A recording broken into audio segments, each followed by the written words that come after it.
Telangana politics రైతుల చుట్టూ తిరుగుతున్నాయి. కాంగ్రెస్ పాలనలో అన్నదాతలకు కన్నీళ్లే దిక్కయ్యాయని మాజీ మంత్రి హరీష్ రావు ఆరోపించారు. రైతులకు ఇచ్చిన ఒక్క హామీ కూడా నెరవేర్చలేదన్నారు. హరీష్ రావు విమర్శలపై మంత్రి జూపల్లి కృష్ణారావు కౌంటర్ విసిరారు. రైతుల గురించి చర్చించడానికి సిద్ధమా అంటూ సవాల్ చేశారు.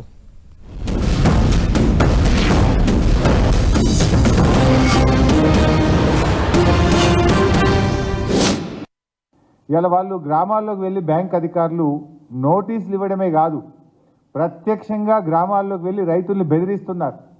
మీరు బకాయిలు కడతారా లేదా, మీ ఆస్తుల్ని సీజ్ చేస్తాం, మిమ్మల్ని కోర్టుకు లాగుతామని చెప్పి బ్యాంక్ అధికారులు రజాకర్లను తలపించే విధంగా ఇలా గ్రామాల మీద పడి రైతుల్ని వేధిస్తున్నటువంటి పరిస్థితి ఉంది. 100 రోజులు దాటింది, దాదాపు 4 నెలలు కావచ్చింది. ఇప్పటికీ రుణమాఫీ మీద మీ ప్రభుత్వం ఏ నిర్ణయం తీసుకోలేదు.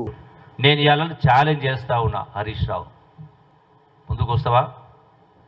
ఏ రచ్చకట్టగాడికి అసెంబ్లీ సాక్షిగా చెప్పిన, ఏ రచ్చకట్టగాడికి వస్తావో రైతుల పట్ల మీ ప్రేమ రైతుల పట్ల ఉందా, ఖజానా పట్ల ఉందా, దోపిడీ పట్ల ఉందా? హ్యాబిట్స్కి వస్తావా, బషీర్బాగ్ ప్రెస్ క్లబ్ కాడికి వస్తావా, ఇంకెక్కడికి వస్తావా? నేను రుజువు చేస్తా. దమ్ము ధైర్యం ఉందా?